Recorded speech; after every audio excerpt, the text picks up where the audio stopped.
All the Israelites, when they saw the man, fled from him and were very much afraid. The Israelites said, "Have you seen this man who has come up? Surely he has come to defy Israel. The king will greatly enrich the man who kills him and will give him his daughter and make his family free in Israel." David said to the men who stood by him, "What shall be done for the man who kills this Philistine and takes away the reproach from Israel? For who is this uncircumcised Philistine that he should defy the armies of the living God?" The people answered him in the same way, "So shall it be done for the man who kills him." David's eldest brother, Eliab, heard him talking to the man, and Eliab's anger was kindled against David. He said, "Why have you come down? With whom have you left those few sheep in the wilderness? I know your presumption and the evil of your heart, for you have come down just to see the battle." David said, "What have I done now? It was only a question." He turned away from him toward another and spoke in the same way, and the people answered him again as before. When the words that David spoke were heard, they repeated them before Saul, and Saul sent for him. David said to Saul, "Let no one's heart fail because of him. Your servant will go and fight against this Philistine." Saul said to David, "You are not able to go against this Philistine to fight with him, for you are just a boy, and he has been a warrior from his youth." But David said to Saul, "Your servant used to keep sheep for his father, and whenever a lion or bear came and took a lamb from the flock, I went after it and struck it down, rescuing the lamb from its mouth. And if it turned against me, I would catch it by the jaw, strike it down, and kill it.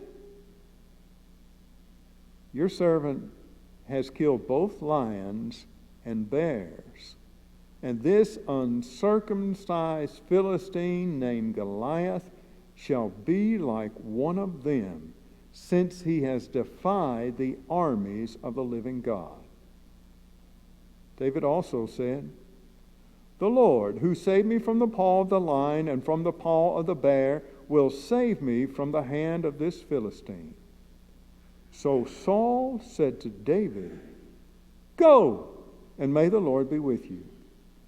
Saul clothed David with his armor. He put a bronze helmet on his head and clothed him with a coat of mail. David strapped Saul's sword over the army, and he tried in vain to walk, for he was not used to them. Then David said to Saul, "I cannot walk with these, for I am not used to them." So David removed them, and then he took his staff in his hand and chose 5 small stones from the wadi and put them in his shepherd's bag, in the pouch. His sling was in his hand, and he drew near to the Philistine. May God add his blessing to the reading of his word. I want to thank you for the music today. Madeline, your song was perfect, flows right through the theme of the sermon. Well, when I look at David, and at the same time at Saul and the army of Israel, the first thought that comes to my mind, and it speaks personally to me, because sometimes I will say, I can't do that, when with God's help, I can. So the first for you is guard your self-talk. Guard it. Oh, there's a children's story that dates way back to me, and I'm sure you've heard it. A train is fixing to climb a steep hill, and it says those popular words, "I think I can, I think I can, I think I can, I think I can, I think I can, I think I can, I think I can." and it reaches the top of that impossible hill, and then begins to say, I thought I could. I thought I could. I thought I could. When we face moments that looks impossible, when people ask us to do something and we want to say, I can't do that, or I won't do that, we need to hear the story of that train climbing that hill. I think I can. Oh, there's some other sayings that flow around with this same theme. When you speak it, it's going to happen. Stop comparing yourselves to others. Move beyond your limited beliefs. Or if you can't convince yourself of your own strengths, who then can you convince? Claim your strengths where God has made you strong. Now, the big mistake for Saul and his entire army is they looked at that giant Goliath and they were thinking in their hearts and their minds and their lives and their actions, too big for us. We can't handle him. If we did, he would defeat us, not we would win. What a mistake they made. Goliath, size, sword, the size of his shield, the size of his armor, the size of his shoes, convinced them we cannot defeat him. I need to see Goliath as whatever is preventing me from doing the work of God. And in the same, I get like that sometimes. Don't you? I need to see myself better as David, who looked too small, too inexperienced to handle that huge task. Guard your self-talk. David said, I can defend all the nation against Goliath. Saul and all the army against Goliath. They don't think I can, but I do. The next is add value to others. David said to Saul, let no one's heart fail because of Goliath. Your servant will go and fight this Philistine. In 1988, I was serving a little church, Trinity United Methodist Church in East Nashville. And it used to be, honestly, a congregation of 300 plus individuals. And the sanctuary would seat them. But it had been reduced in size because the church no longer knew or think it could grow. They had given up on that because the community around them has changed, predominantly from millionaires and middle-class people to those who are in poverty. I visited people there in that community that lived in a trailer park. I never counted them, probably close to 100 trailers. Some of them had broken windows, and either they or the owners of the trailers would not fix them. Or perhaps they, if they owned them, could not fix them. It was a whole change of life for me. Well, while I was there, during the week, in that large sanctuary, there would be a knock on the door, and I'd go and answer it, and I'd let a gentleman in. I guess he was probably 70 years old. I'm not too far from that now. But he came, and he said, I just want to pray here. Now, the word that caught my mind and heart and ear was the word here. Where do you live? I said. In South Nashville. And you come to East Nashville to pray? And he said, yes. Why? I asked. He said, when I was a young man, my wife and I came here, and we came with our children. And they grew up here. And we moved to South Nashville. But now my wife has died of cancer. She fought it a long time. And I just wanted to come here where we went to church with our children. After a conversation with him, I honored what he wanted and left him there to pray and went to the office, which was just outside the sanctuary. Now, this would happen 2 or 3 times a year, and I was there 4 more years, and he kept coming back. Well, you know the way the bishop and cabinet works. We had been there 6 years, and I and the church wanted me to stay for the 7th. But the bishop called on the phone, and he said, "You're moving." And I, of course, said, "Where?" "South End United Methodist Church," he said. And, of course, I knew it was in South Nashville on Edmondson Pike. And guess who lived 3 blocks from that church? Bill, the gentleman who had kept coming to pray at Trinity. You see, yes, he wanted to get to the church when he was young and his wife was young and his children were young. But who would have guessed that would set up for him to become active in a church 3 blocks away from where he lived? You see, all that has to do with I added value to his life by speaking, listening, by telling him a favorite text I have in Revelation that talks about time. It says that with God, 1,000 years is like the blinking of an eye. Now, I apply that to saints that have gone on before us, too. Because, you see, I said to him, and he said this meant more to him than anything he'd ever heard. I said to him, 1,000 years for God is like the blinking of his eye.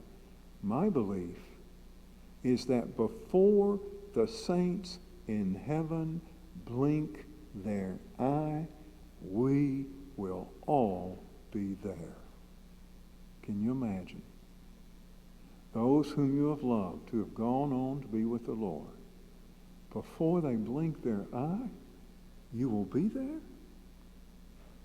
This added value to him, and he added value to me by allowing me to be of help to him. So the first part of the sermon is guard your self-talk. In other words, believe you can do the impossible. Second, add value to others. Listen to where they are. Give word that adds their value, self-image, and hope to them. And then embrace a positive vision for your own life based upon your values. Embrace a positive vision for your own life.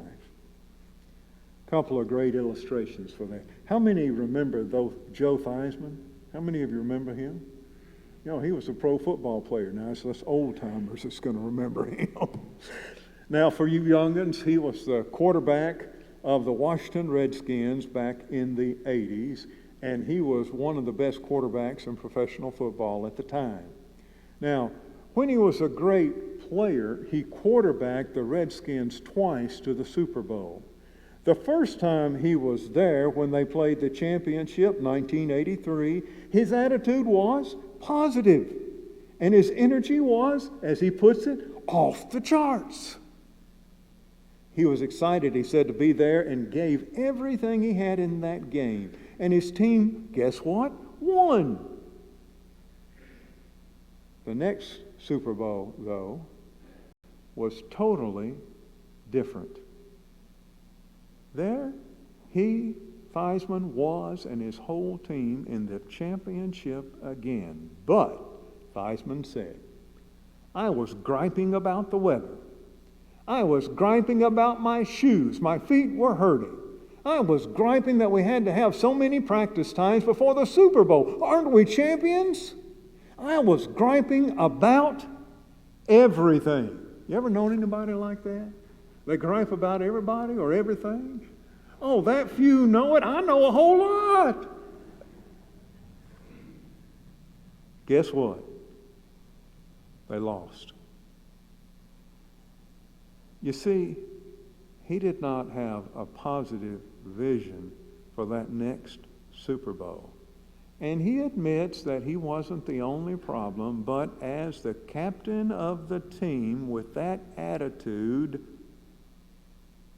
he realizes his was a significant part of the win when he had a great attitude and of the loss when his attitude was poor. Or here is another one. The bottom line of charisma, you ever heard of that? Spiritual gifts. Spiritual gifts is what God has been given us to be about at work. It can be any spiritual gift. A simple one is just service, serving others. That's a spiritual gift. The bottom line of spiritual gifts is you don't have to be gorgeous. You don't have to be a genius. You don't have to be a master at the work to possess presence and to connect with others.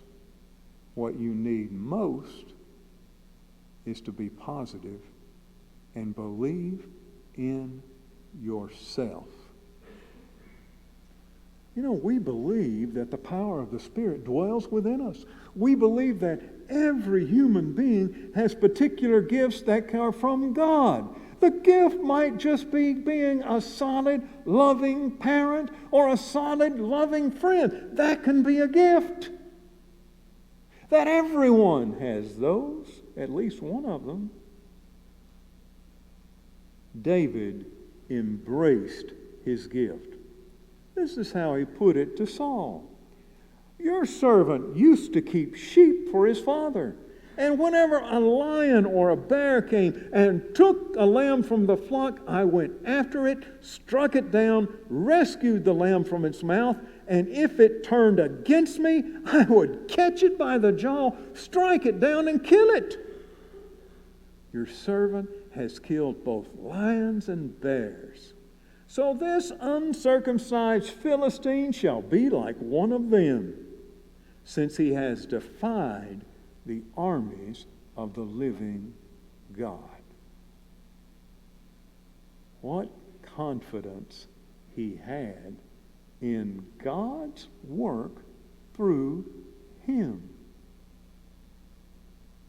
The Lord is my shepherd, I shall not want, because he makes his sheep lie down in green pastures and leads them beside the still waters. David's confession about God, who treats him even more than David treats his sheep. So,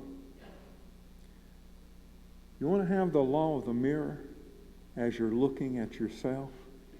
You want yourself to look better, not necessarily physically, but look better spiritually in your own heart and more in the hearts of those around you. I invite you to guard your self-talk about yourself. I invite you to do everything possible to make other people feel valuable, to embrace a positive vision for your life. After all, if Jesus himself said, nothing is impossible for those who love God, then there's not one thing impossible that's good for you, because in God's sight, you're good. And the people of Christ said,